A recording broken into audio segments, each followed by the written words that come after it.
because I'm going to describe to you one of the chapters in the book called The Summer from Hell. And I want you to picture this. I want you to picture 30 days. 30 days. 1 month in the life of a business. I want you to picture this rockin' and rollin' technology company that's getting all this great press and everybody's excited, and then in a series of days, 1, 2, 3, 4 people, sales team, 80% of my company's revenue walked out the door. Gone. One guy with me 9+ years, here's how I found out about it. I got a voicemail. Another guy calls me on vacation. Wonderful, right? 30 days. 1 month. Hold on. Same period of time, a trusted, Julia, you remember Danny, gets a liver transplant. Goes to the hospital, liver transplant, didn't make it out of the operation. He dies. Same period of time, good friend of ours goes on vacation to Gulf Shores. Gets a sepsis, he dies. I go to 2 funerals in 1 week, Saturday. My sales team's gone. 2 key people, a friend and an employee gone. Have I got your attention yet? How about the last part? My wife is diagnosed with breast cancer. You want to bring you to your knees? How about that one? 30 days in the life of a business. Did I invent this stuff? Do other people have issues too? Sure. But in a short amount of time, I thought I was going off the deep end. In fact, I can remember being so traumatized at that point in time that I was afraid to turn the lights off in my bedroom. Want to know why? Because I was afraid what the next day was going to look like. Anybody ever been like that before? 30 days. 30 days. 1 month. I mean, you start asking and questioning yourself, what in the world is going on here? I think Pearson, I got her attention, which was maybe those kind remarks about the book. 30 days. What do you do when something like that, or a series of things like that happens to you? You got a lot of choices. Would you define that as a crisis? Or multiple crises, right? Crises? Pretty tough stuff.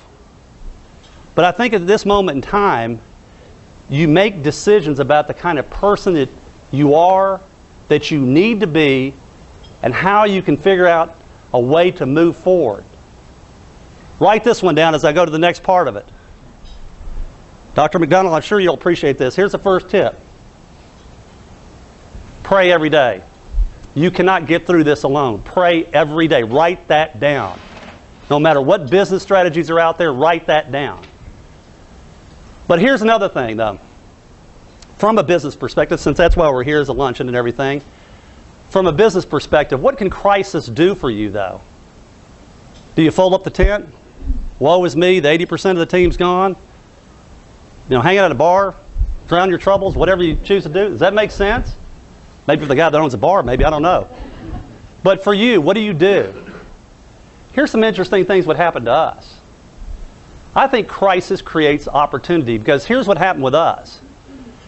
You get an opportunity with people that are loyal to you, that you've got a mission that they believe in. Here's what happened to us. The most unlikely people stepped up. Right, Julia? We got an engineering guy that works for us who's brilliant. His IQ is, ridiculous. He's got no personality. Guy has the most zero personality of anybody. We did emotional IQ test. This guy came out the bottom of it. I've never seen anybody get that low. Now, where would you think I would grade? I'm out of the roof on emotional IQ, terrible and technical. He and I make the greatest team. And you know what he did during that time? And all those guys left? He said, I can't make those people. Here's the deal. I put in too much hard work into this company. I'm not going to let this company fail. I'm going to help you. And so here's the thing. This is a guy that has no emotional IQ. He's a guy calling me at the condo that I was at after the last guy left me on the cell phone and everything and said, let's get a conference call. Let's motivate those guys. And I'm going, huh? Let's get them to, yeah, we're going to fire them up. And I'm going, the guys were remaining. And I'm going, really? Crisis can bring out the best in people. The cream rises to the top. That's what happened to us. And some of the most unlikely people can do some of the most extraordinary things. Think about that in your business. When you have those issues, look around. Who's with you? It's wonderful to sit around there, the Inc. 500, woo-woo, you go to all those fun trips and everything. Anybody can ride the victory train. Anybody can. That's fun. It's when crisis hits. The people that work for you, they show what they're made of. I think that's interesting. And I'll tell you, that's a key ingredient for us. But what else? I would tell you that in our case, it was easy to look at the situation and say you could panic. You could. We chose not to do that, but here's another more important strategy. Okay, don't panic. But we had to make a decision about how we wanted to deal with this sales turnover in this team. What's a natural reaction when you got a problem like that hits you in the middle of the summer? Quick fix. Fix it. Go hire some experienced people, get back on track. This thing's whatever. We chose not to do that. We thought about our business and said, look, we're going to take this thing and wipe it like a big slate and just wipe it clean. Let's look at this thing long term, and we're going to go hire people that can help us for a long time. So what did we do? There's a chapter in there about hiring and motivating the millennials, the young people. Now, for all of us that are around the same age or thereabouts, that's not necessarily the easiest decision to make. Millennials are different. They laugh at different jokes. They listen to different music. They got a lot of things. But what we looked at was, who can we train? And back to the goofy baseball analogy, right? To create a farm system with these folks for the long haul, not the quick fix. Took discipline, believing in yourself and those people as well.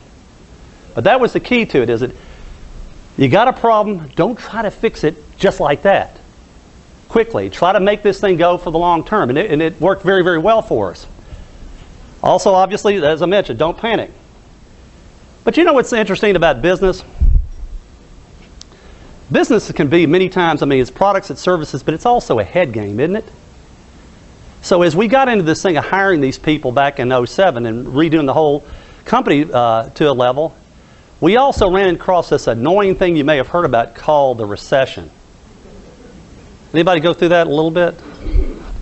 Pretty annoying, right? Still is. And one of the things that I looked at when we were hiring these people is that what else they need besides my leadership or the company's leadership and putting this thing together and training. I thought about the psychological aspects of them coming in aboard after all this turmoil. And then right at the end of the year, the recession. So maybe it's the, whatever, competitor in me, stubborn, whatever. I kept thinking about it, said the recession. And I kept thinking about what we do for a living with video conferencing. We save money, we increase productivity, we do all these different things.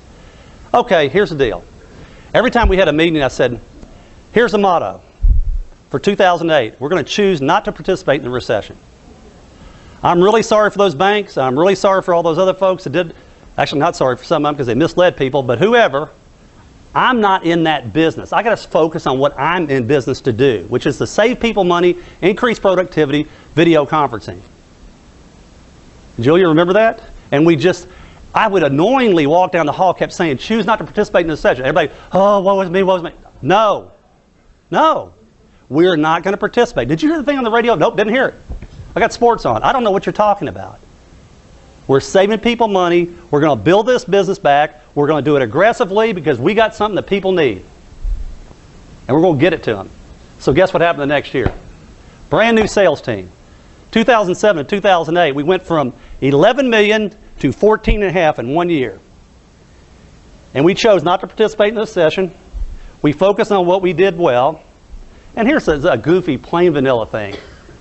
Encourage people to work hard. Isn't that simple? Put your head down and work hard. There's no shortcuts here. You want to work here, you work hard. And they understood it. You come up with a game plan that people understand. You inspire them with what they're trying to get accomplished. It's amazing what people will do. And we chose not to dwell on the wrong things. Make sense? So that was part of the story as well and everything. I thought that was pretty interesting.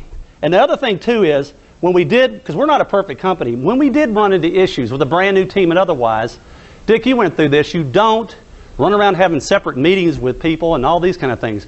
We work out our issues as a team. If we have a problem, Angela's got a problem with Ron or whoever, we don't have separate conversation. We get all together. We are in this together. The recession didn't isolate you or whoever. It's everybody. So we worked it out as a team.